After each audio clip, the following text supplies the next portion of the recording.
The PGA Tour is standing at the edge of the biggest transformation in its modern history, and the man steering that change is Brian Rolapp. A former NFL media executive who spent more than 2 decades helping build one of the most profitable sports leagues in the world, Rolapp stepped into the top job at the PGA Tour in 2025 with a clear message. Golf's business model needed to change, and change fast. What has unfolded since then is not chaos in the tabloid sense, but it is a genuine and sometimes uncomfortable negotiation between a new leader with sweeping ambitions and a membership of players who built their careers under a very different system.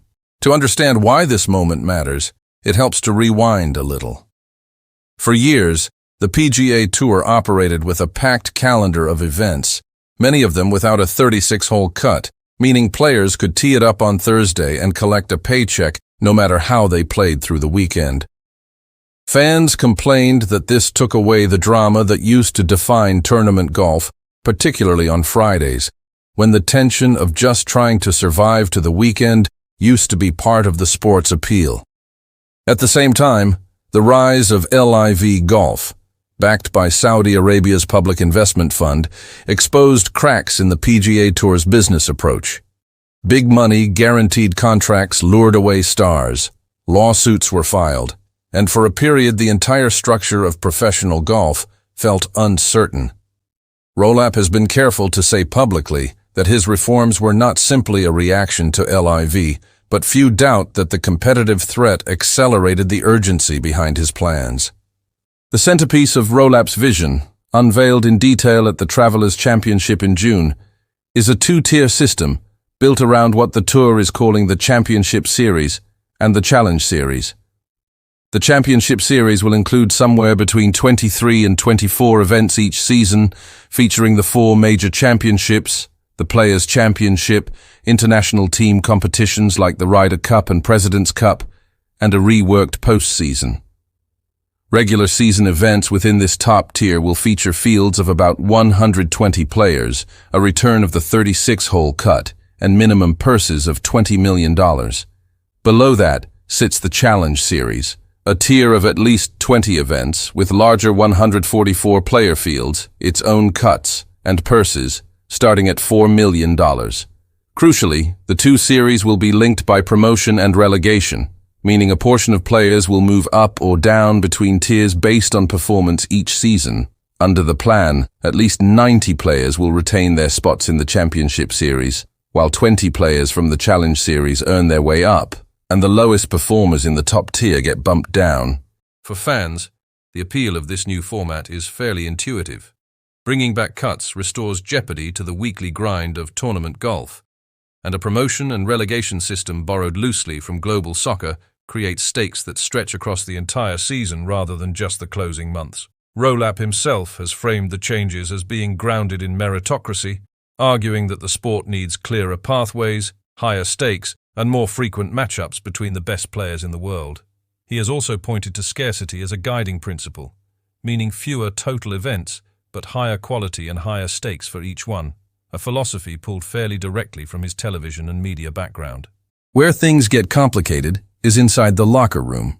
Player reaction has been mixed, and while many golfers have voiced support for the broader direction, plenty of specific details have sparked real pushback.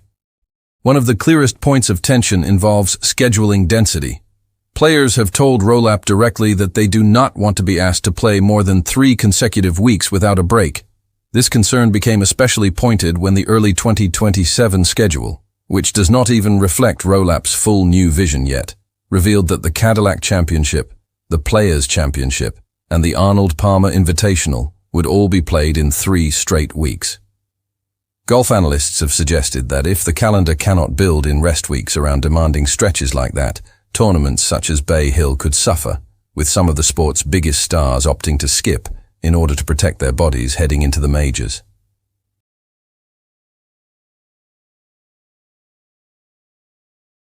A second flashpoint has been the question of who gets to play where. Reports have indicated that under the new structure, top-tier stars could be strongly discouraged from playing in Challenge Series events, even ones with sentimental or historic value to them. This idea has not gone over well with a number of players and commentators who point out that stars like Scottie Scheffler and Jordan Spieth have deep personal ties to certain tournaments.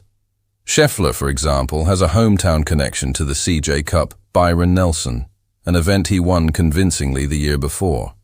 And critics of the discouragement policy argue that discouraging him or players like Spieth from competing there undercuts the personal storylines that make golf compelling to casual fans in the first place.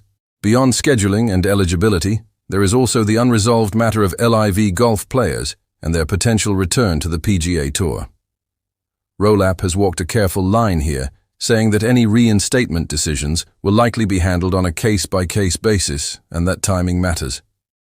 Some players who left for LIV, such as Brooks Koepka, have already returned under specific financial conditions, including charity contributions and a period without access to tour equity.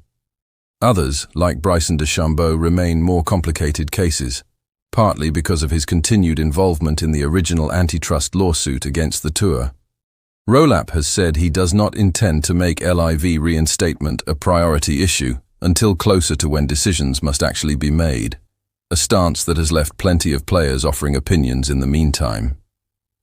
Veteran Brian Harman, for instance, has said publicly that he believes fans want to see everyone competing together again, and that time will eventually heal some of the lingering resentment from the lawsuit era, even as he acknowledged that sentiment remains raw for many inside the locker room.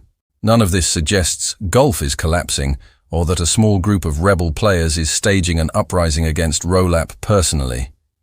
Instead, what is happening looks much more like the normal, messy process of institutional change, playing out in real time and often in public.